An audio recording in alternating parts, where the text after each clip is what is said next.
Thank you very much, friends. Greetings. I appreciate so much the opportunity.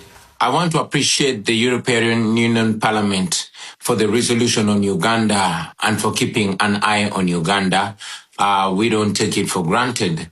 Every time we see development partners keeping an eye on what is happening here in Uganda. We also recognize that the EU is an important partner to Uganda, and we intend to maintain and also improve this partnership and this cooperation. We would also love to see this relationship happening between the people of Uganda and the European Union, not just General Museveni's illegitimate military regime. I'm still on the run. I'm still in hiding because of the continuing threats on my life since what happened on the 16th of January when my house was, my compound was raided and I fled my house. And also the following raid that happened on the 23rd of January where my wife was assaulted and my family members were assaulted, and the military took over my home, which the military still occupies to the present day. My home is surrounded and the military is in charge of it now. What happened on the 15th of January and the preceding days was not an election. It was a military operation, and I'm very glad that it was clearly stated during the debate in the European Union Parliament. This violence started much earlier. It started on nomination day, and it went through the campaign trail. And I'm glad that the resolution mentions in specifics victims like Mesa Chokero, who was shot and killed, and also General Muhoozi Kainerugaba, who is the military chief and the son of General Museveni, came out on Twitter and,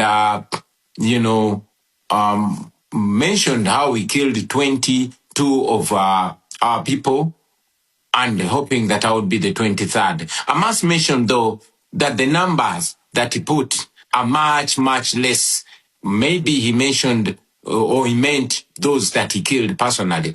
Otherwise, the numbers that we have of the victims, of the people that have been killed, are much more than 22. Many civil society organizations were closed down, especially those that are in the area of governance. It was mentioned, and I want to reiterate it again, that the internet was shut down 3 days before the election. Media houses were ordered not to relay the results that were happening and all that was going on ground on the polling stations, to ensure that there's a clear disconnect between what was happening in the polling stations and what was being relayed by the Electoral Commission.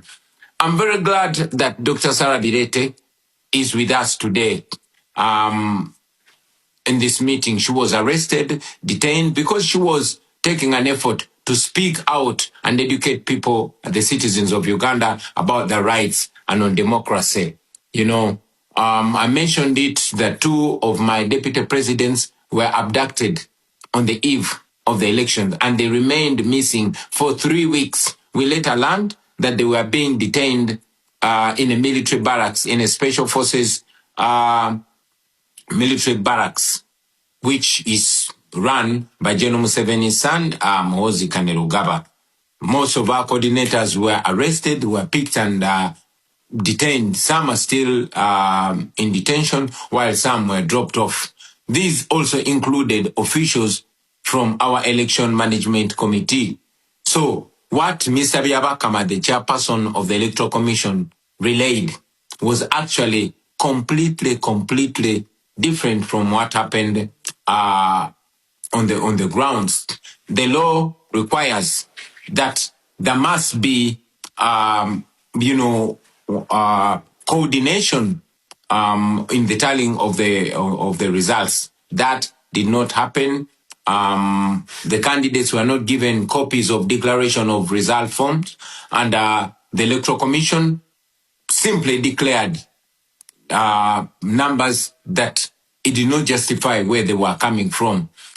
As we speak, we are still demanding that the Electoral Commission uploads the declaration forms so that the nation can be able to follow in transparency, so we can be able to compare the evidence that we have, the declaration of result forms that we have, to what was paraded by the Electoral Commission. But up to now, they have not uploaded the results on the internet like it's supposed to be. Somebody may ask, why then didn't we go to court? But we've mentioned it again that institutions in Uganda have all been destroyed, and including the judiciary. The manner of appointment of the Chief Justice recently is evidence to that. The Chief Justice was sworn in General Museveni's farm. So that and many other reasons cause us not to have trust in the judiciary in Uganda, and many times the regime, General Museveni or his son, have actually been guiding publicly and sometimes privately, determining how the judiciary does its work. So we found no redress whatsoever in the Ugandan judiciary, and that's why we did not go to court. We have presented some asks which I want to reiterate here.